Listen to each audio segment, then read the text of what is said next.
1절부터 14절, 요한복음 6장 1절부터 14절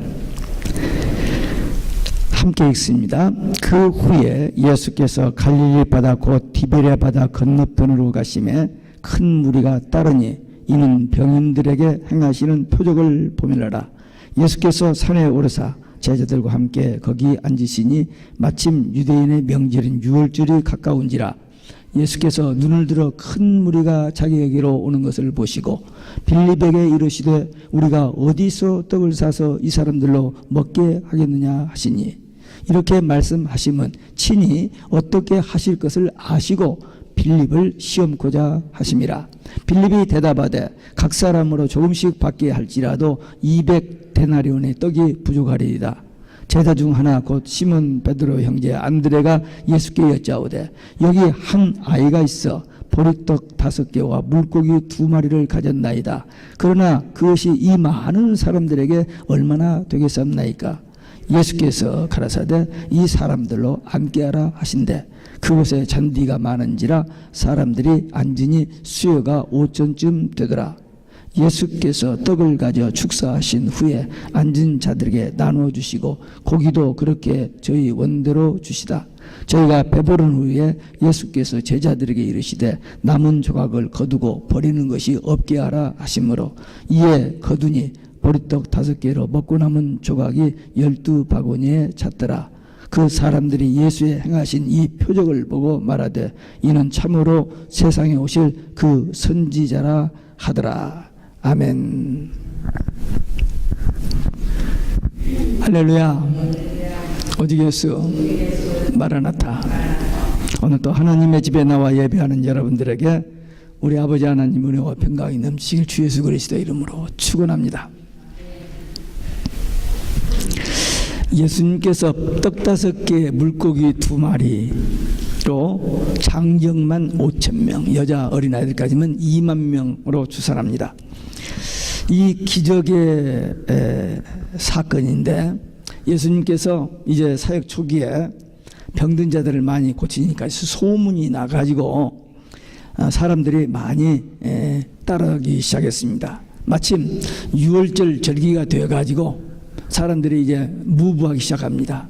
예루살렘에 올라가서 절기를 지키기 위해서 많은 사람들이 무부하는데 예수님 앞에 많은 사람들이 몰려왔어요. 이때 예수님께서 이스라엘 백성들이 애굽에서 나올 때에 그 6월절 절기를 지킨 것을 생각하면서 군중들에게 떡을 먹이고 능력의 떡을 먹이면서 더 나아가서 생명의 떡에 대한 교훈의 말씀을 주시기 위해서 이제 교육하시고 저들에게 제자들에게 어디서 떡을 사서 이 사람들을 먹이겠느냐라고 특별히 빌립에게 물었습니다. 많은 무리들이 보는 앞에서 제자들에게 특별히 이 계산이 빠르고 합리적인 빌립에게 물으신 것은 빌립이 이 문제를 어떻게 처리하는가를 보고 그의 개인 신앙을 돕고 그를 더 성숙시키기 위함이었습니다.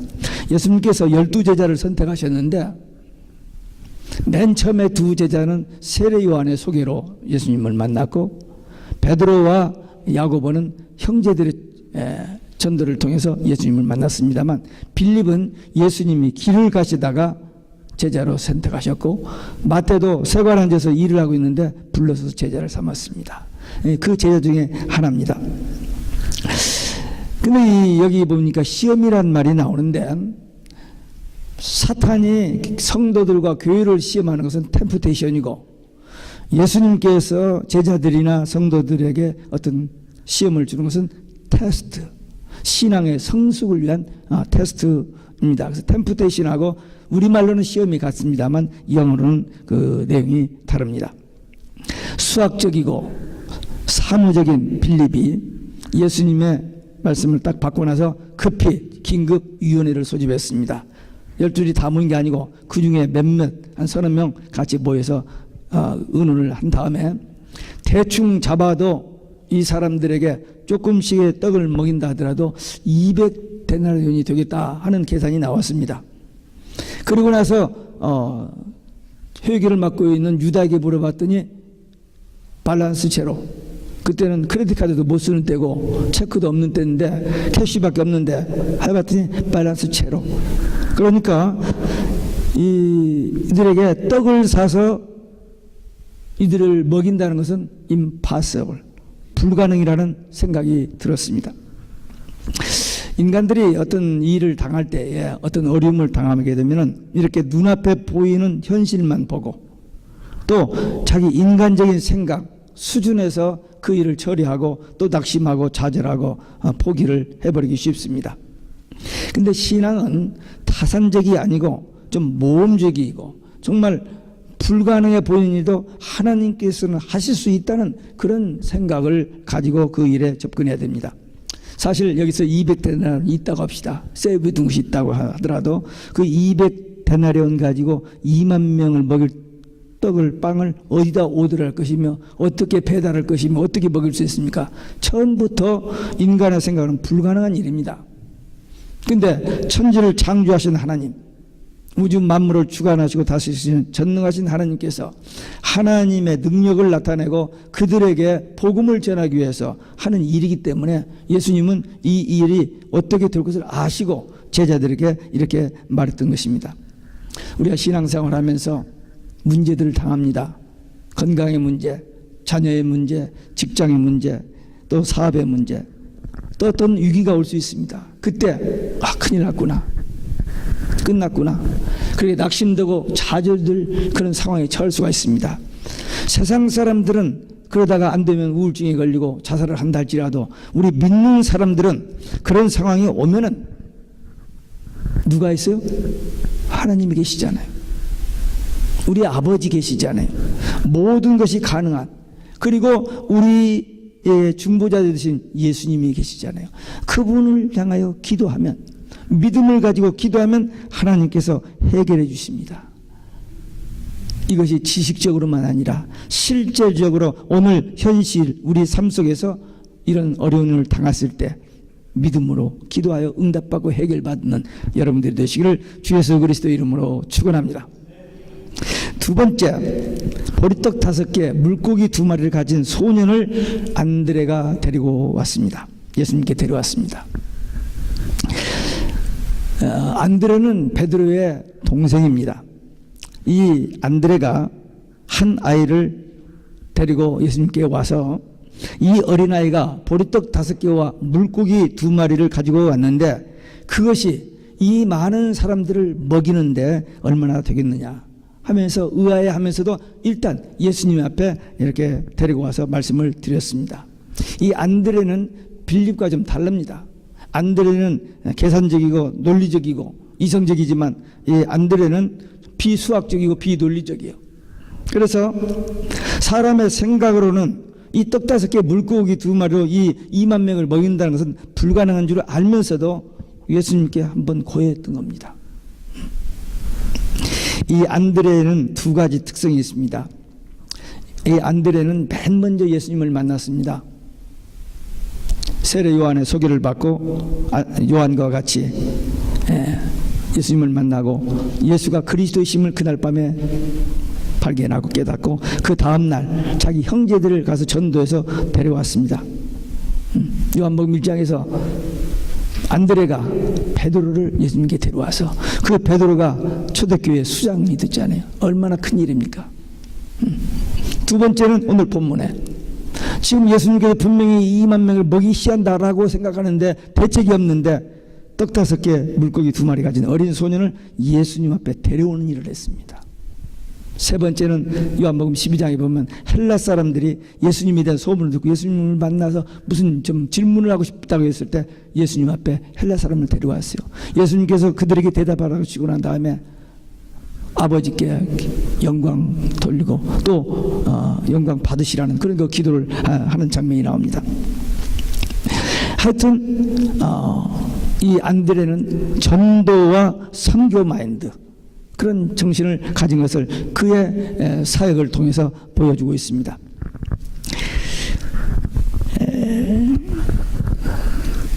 제가 우크라이나를 2013년도에 가서 거기 안드레가 전도했던 그 기념 예배당이 거기 있었어요. 다녀온 일이 있습니다. 이스라엘과 우크라이나는 상당히 멉니다. 오늘처럼 비행기 타고 다니는 것도 아닌데 어떻게 그렇게 멀리 가서 복음을 전해서 그 기념 예배당이 있는지 참 전도와 선교만이 가진 그 신앙적인 모습을 보게 됩니다. 이 예수님께 이렇게 사람들을 데려오는 거, 왜? 예수님에게 모든 문제 해답이 있기 때문입니다. 건강, 평안, 그리고 은혜 받고 구원받고 영생 얻고 천국 가는 것 오직 예수로만 되잖아요. 이번에 선교 가서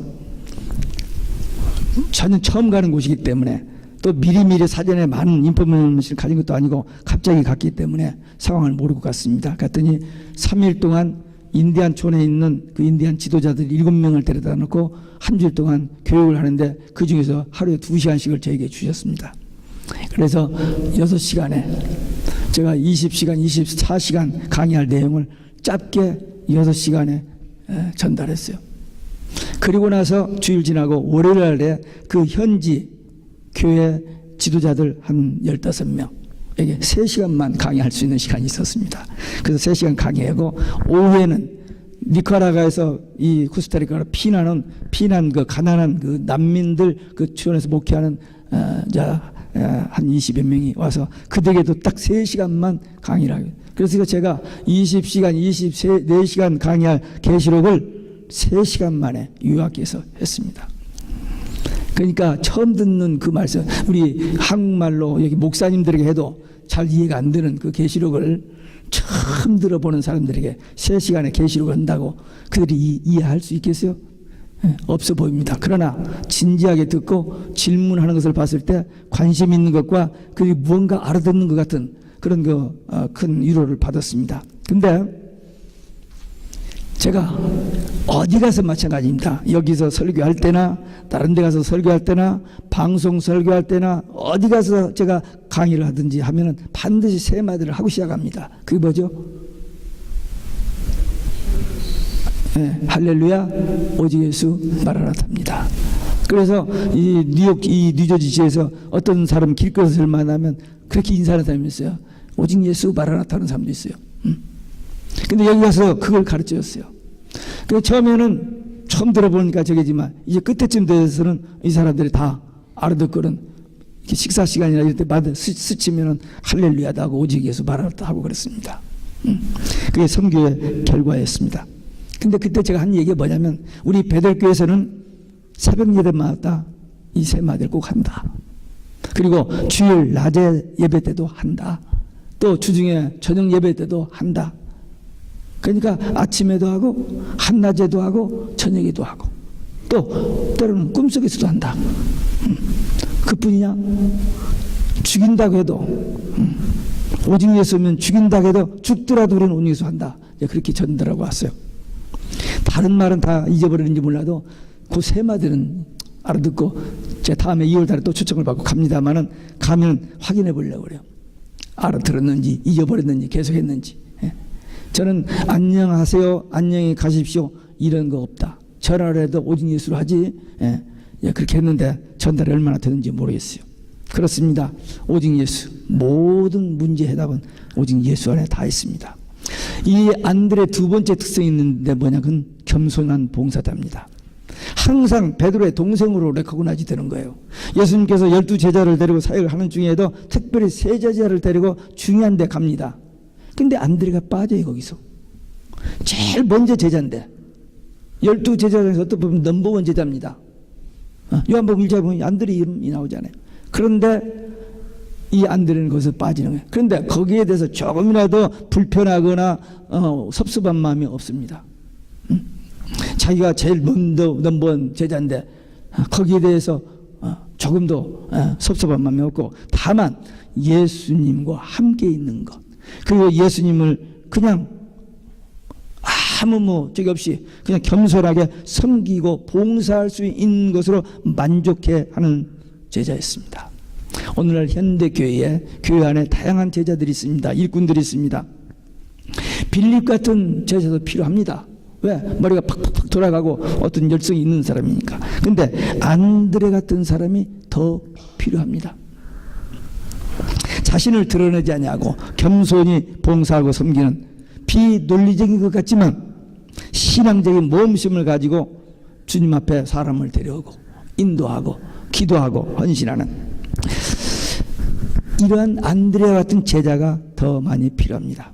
안드레는 예수님께 사람을 인도를 잘하는 그래서 사람인데 그에게 이 한 어린아이가 발견되어진 겁니다. 그 아이가 가진 것을 예수님께 드렸을 때 예수님께서 그것을 받으시고 축사하신 후에 떼어주었을 때에 2만 명이 먹고 남았다는 겁니다. 근데 여기서 가만히 보면은 떡을 축사를 딱 하고 나서 떡이 이제 막 불어난 다음에 사람들이 앉히라고 하면 제자들이 일이 쉬운데 지금 떡이 없잖아요. 먹이 떡이 없는데 자리를 딱 이렇게 맞추라고 하니까 제자들이 고기를 깨우뜨고 하면서도 순종했다는 사실이 기적입니다. 예, 예수님은 뭔가 하실 수 있는 분이라고 믿었기 때문에 딱 맞춰놓고 축사하고 나서 떡이 갑자기 이렇게 불어난 게 아니고 띄어주는데 계속 띄어지는 거예요. 예, 엘리사가 사렙다 과부 집에서 조금 남은 그걸인데 퍼내도 계속 그게 나온 것처럼 띄어줬을 때 2만 명이 먹고 남은 조각이 12바구니가 됐다. 왜 2바구니가 아니고 12바구니였을까? 왜 그걸 다 버리지 않고 모으라고 하셨는데 모아놓고 보니까 12바구니였을까? 제자들이 12이잖아요. 그게 소년이 못 가지고 가니까 제자들이 한 바구니씩 들고 소년 집에 갖다 주라는 그런 성경에는 없어요. 근데 제가 아침에 드라이브가 오는데 그런 생각이 들더라고요. 그렇겠구나. 그러면 그 떡은 집에 가지고 가면 동네가 난리가 날 거 아니요. 잔치를 자기 식구들만 먹어요. 잔치를 하는데 이 떡은 보통 떡이잖아요. 사람이 만든 떡이 아니고 예수님의 기도로 변화된 이건 기적의 떡이잖아요. 그리고 이 소년이 장차 커서 뭐가 됐을까? 성경에는 없어요. 없는데 틀림없이 이 아이는 정말 하나님 앞에 귀하게 쓰임받는 믿음의 아들로 성장했고 하나님 앞에 쓰임받은 일꾼이 되었을 줄로 그렇게 믿어집니다.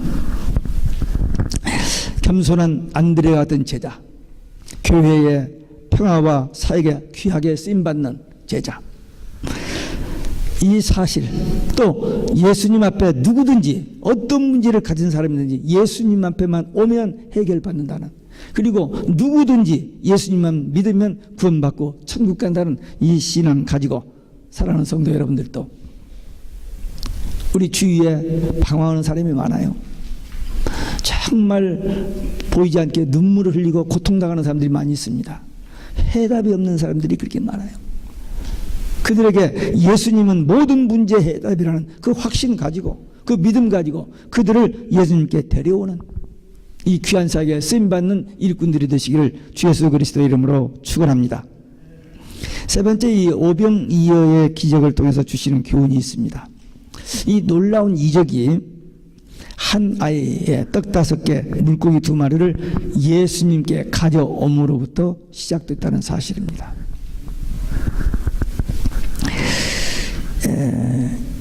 이 아이가 가진 것은 작은 겁니다. 떡 5개라고 하면 큰 떡 5개가 아니고 그 아이가 점심 먹을 떡이니까 조그만하게 싸서 엄마가 싸준 런치 박스도 아니고 하여튼 뭐 주머니에다 쌌는지 뭐에다 쌌는지 해가지고 가지고 있었던 건데 그것을 가지고 예수님께 가져왔을 때에 이런 놀라운 사건이 있었고, 만약에 이 소년이 그걸 가지고 있지만 잊어버렸거나 또는 이거 내놓긴 뭘 내놔 하면서 우물우물 해버렸더라면 이 놀라운 기적의 사건이 일어나지 않았을 것입니다. 근데 그 떡을 이렇게 내놓고는 왜? 빌립 집사가 돈이 없어 떡을 못 산다고 하니까 떡을 보고 이거 어떡하지? 하는데 이때 안드레가 그걸 본 거예요. 그러면서 이 소년과 안드레와 아이 컨택이 된 겁니다. 성경에는 없어요. 근데 제가 그게 오늘 아침에 생각이 나더라고요. 그러니까 눈이 퍼쩍한 게 둘이 하면서 이리 와. 근데 그것도 안드레가 받아가지고 자기가 갖다 줬으면 저기 있을 텐데 이 소년을 데리고 온 겁니다. 자기가 나타나고 우리 같으면 어떻게 해요? 야, 너 그 좀 빌려줘, 이리 줘봐 해가지고 예수님한테 자기가 한 것처럼 했을 수도 있어요. 네. 근데 그 소년을 그냥 데리고 온 겁니다. 그래서 예수님 앞에 세웠습니다. 이 소년이 만약에 그 떡을 내놓고 주님 앞에 드리고 싶은 어떤 이 마음이 속에 안 생겼더라면 이 놀라운 기적은 일어나지 않았을 것입니다. 아주 작은 일로 큰 일이 시작됩니다. 루터, 중세의 루터가 종교 개혁을 할 때 그 교황청의 한 수도사가 도저는 상상할 수 없는 일입니다. 바위에 계란 터뜨리기도 안 돼요. 절대 권력을 가진 교황청에 이 수도승 루터가 종교 개혁을 한다, 상상할 수 없는 일이지만, 그러나 하나님께서 그와 함께 하셨기 때문에 그 역사가 이루어졌던 겁니다. 130년 전에 한국 땅 Nobody knows Korea. 근데 어떻게 알았는지, 본래는 아펜젤라, 언도 둘 다 그런 이름을 하지만 한 사람은 일본 선교에 관심이 있었습니다. 근데 어떻게 해서 두 사람이 한국, 인천, 항구에, 지금은 공항입니다. 그때 배 타고 왔으니까 인천 항구에 두 사람이 도착을 했어요. 그때 그 도착을 했는데요, 누가 먼저 한국 땅에 감독이가 먼저 들어왔느냐, 장로이가 먼저 들어왔느냐 하면서 어떤 그 장로교 목사님이 언더우드 80주년, 돌아가신 지 80주년 기념 예배, 이 저희가 살고 있던 노스복연에서 85가에서 몇 가 내려가면 45가에 있는 그 그로브 리폼드 처치에서 80주년 기념 행사 때 오셔서 두 분, 연세대학교 총장하고 어느 교회 목사님 오셔서 설교를 하는데, 배가 인천에 딱 도착했는데 언더우드가 열심히 특심해서 갯벌을 뛰어내렸대요. 근데 이제 그 예배 끝나고 나서 우리 집 사람이 그 목사님 배 가서 좀 이렇게 이야기를 붙이면서, 이 미국에는 레이디 퍼스트, 여자가 먼저 내립니다. 근데 언더우드는 결혼을 안 했고 아펜젤라는 결혼을 했기 때문에 아마 아펜젤라 부인이 먼저 내렸을 것입니다 하고 이야기를 나눈 일이 있습니다. 어쨌든 그들이 한국에 와서 복음을 전했어요. 아펜젤라는 14년밖에 못 오고 배 타고 가다가 일본 화물선하고 충돌해서 거기서 그분은 살아날 수 있는데 밑에 갇혀 있는 사람, 그 학생 하나를 구하려고 내려갔다가 그만 순교했습니다.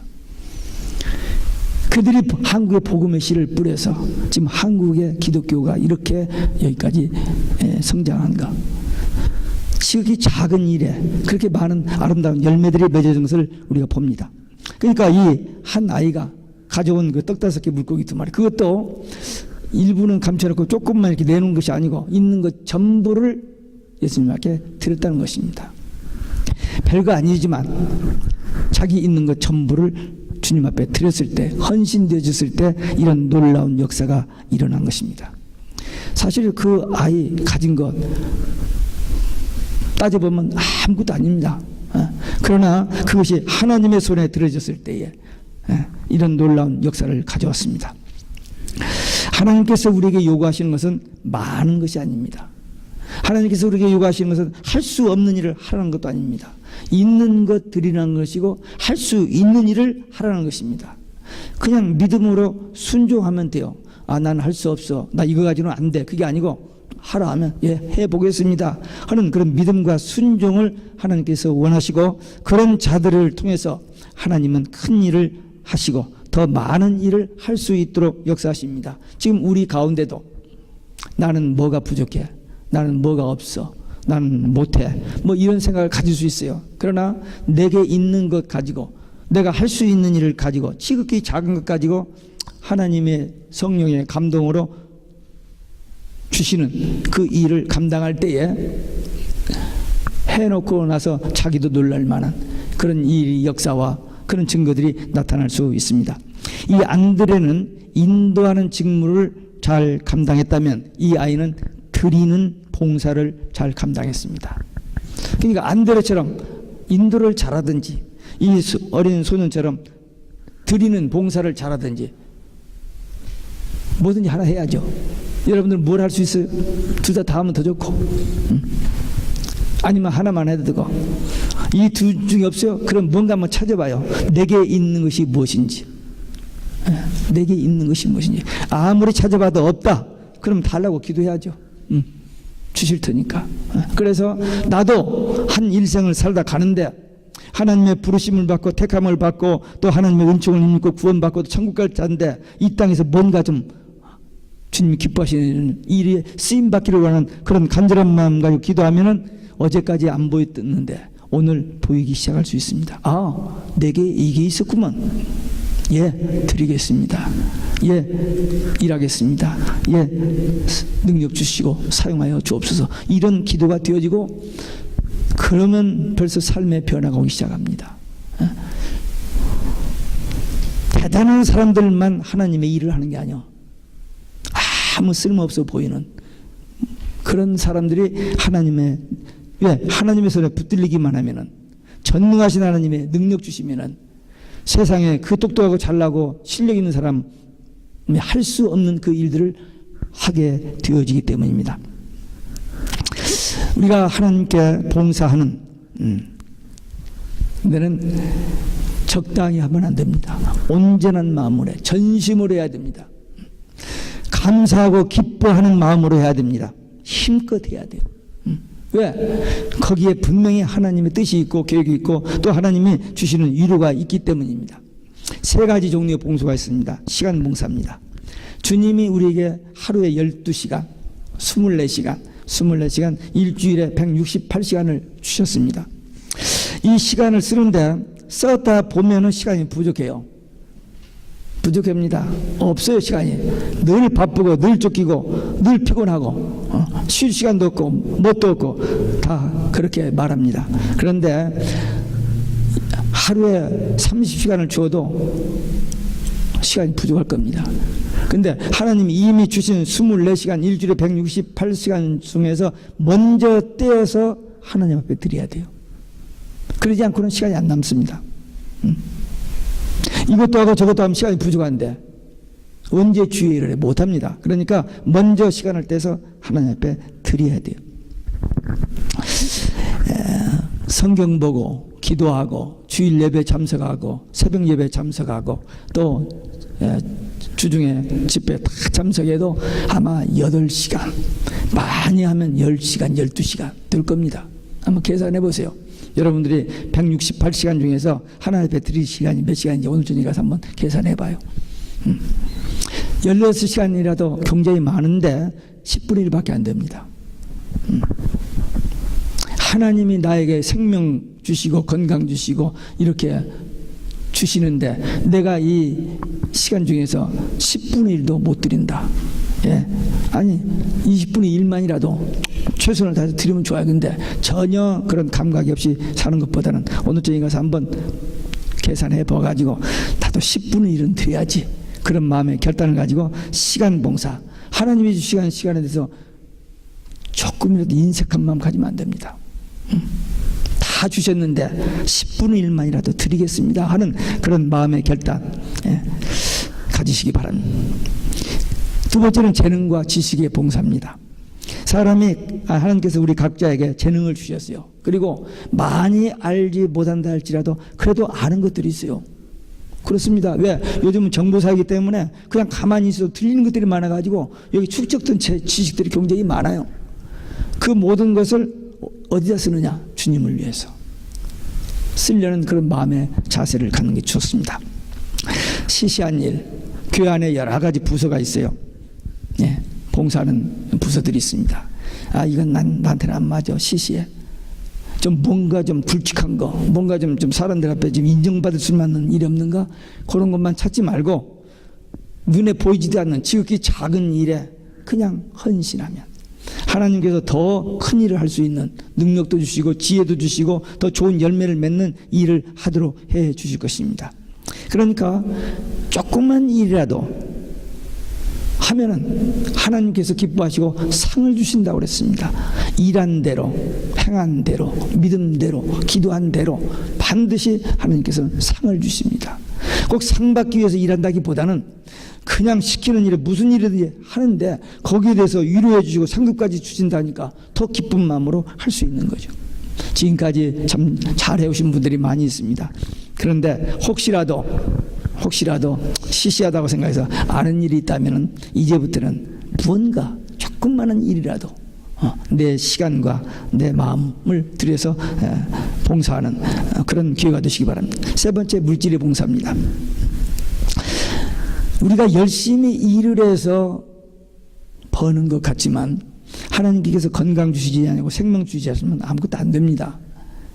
그러니까 모든 것 다 하나님이 주신 줄 알고 그 하나님께 내가 감사한 마음, 기쁜 마음으로 드리는 물질의 봉사가 필요합니다. 기쁨으로 드려야 하고 믿음으로 드려야 하고 감사함으로 드려야 합니다. 물질이 있는 곳에 마음이 있고 또 즐겨내는 자를 사랑한다고 했습니다. 근데 어떤 사람은 자기가 힘들게 열심히 번 돈의 10분의 1을 세금 내는 식으로 낸다 하는 그런 생각에서 아까운 마음을 가지는 사람들이 있어요. 그런 마음 가져서는 안 됩니다. 또 어떤 사람은 적당히 하려고 해요. 근데 하나님도 적당히 하십니다. 적당히 하면 안 돼요. 온전하게 해야 돼요. 왜? 11조를 드릴 때 온전히 드리라고 했습니다. 앞으로 서고 뒤로 서고 아무리 생각해봐도 11조 낼 돈이 부족해요. 그래서 좀 잘라먹고 되면 하나님께 도둑질하는 것이 됩니다. 그러니까 일단 내고 나머지는 하나님께 맡겨버려야 돼요. 10의 9 가지고 살 수 있는 하나님의 지혜 또 하나님의 도우심을 받아야 됩니다. 그 10분의 1을 자꾸 생각하면 힘들고 어떤 사람은 11조가 늘어난 것을 걱정하는 사람이 있어요. 왜? 너무 많이 나간다 이거죠. 아니 그게 아니고 10의 1조를 떼고 이 10분의 9가 더 커진다는 사실을 생각해야죠. 여기는 그런 분이 없겠습니다만 그런 분이 있을 수도 있다는 얘기입니다. 온전한 마음으로 주님이 주신 은혜에 대해서 감사한 마음으로 드리면은 하나님 약속을 하셨잖아요. 한번 시험해봐라. 한번 해봐라. 하나님께서 축복하시는지 안 하시는지 보라. 그러셨잖아요. 또 성경에서도 그랬고 기독교 역사 가운데 이 11조로 인한 여러 가지 예화들이 많이 있습니다. 다 시간 없어서 드리지는 못합니다만 그러나 믿음으로 하는 자들에게 반드시 하나님은 축복하신다는 것입니다. 하나님께서 책임져 주십니다. 믿음으로 사는 자들은 하나님을 책임지시오. 기도하는 자에게 말씀 붙들고 기도하는 자에게 하나님께서 반드시 책임져 주십니다. 그러니까 세상을 바라보고 또 자기 실력이나 어떤 사람을 의지하지 말고 전능하신 하나님을 의지해서 그 하나님과의 관계, 그 하나님이 원하시는 뜻, 하나님의 말씀대로 바로 살면 분명히 하나님께서 놀라웠게 축복하여 주실 줄로 믿습니다. 아멘. 아멘이 되어지는 사람이 있고 아멘이 잘 안 되어지는 사람이 있어요. 네. 눈을 딱 감고 귀를 딱 막고 보지도 않고 듣지도 않으려 나가고 입을 칵 물고 입을 안 벌리려고 하는 사람이 있을 수가 있어요. 여기는 없지만 근데 눈이 열려서 보여지고 귀가 열려서 들려지고 입이 열려서 아멘이 되어질 때 은혜가 증가됩니다. 제가 부흥사가 아니기 때문에 아멘을 끌어내려고 하는 게 아니고 예배할 때 언제 아멘할 기회가 있는가 이렇게 기다리고 있다가 찬스가 오면 아멘이 나와야 자기에게 복이 돼요. 이럴 때도 아멘해도 좋아요. 오늘 말씀을 통해서 우리에게 주시는 교훈이 있습니다.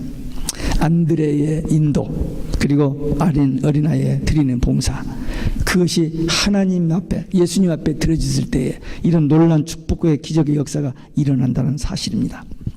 개인과 가정 그리고 교회에 놀라운 이적과 축복을 위해서는 먼저 누군가가 떡 5개 물고기 2마리를 드리는 사람이 있어야 됩니다. 누군가가 왜? 그것을 주님께서 부족해서가 아니라 그것을 드리는 자에게 더 축복하시기 위해서 기다리신다는 사실을 알고 내게 있는 것 주 앞에 드리려고 하는 그런 마음 그래서 내게 있는 것이 무언가를 오늘 밤에 가서 한번 찾아보고 이것을 내가 하나님 앞에 드려서 헌신하겠다는 그런 결단을 했을 때에 그 개인의 가정뿐만 아니라 교회에 놀라운 축복이 일어날 줄로 믿습니다. 우리 개인과 가정과 교회에 정말 마음과 시간과 물질과 재능을 온전히 들여서 하나님께서 축복하심으로 놀랍고도 풍성한 축복이 우리 모두에게 넘치시기를 주 예수 그리스도의 이름으로 축원합니다. 기도하시겠습니다.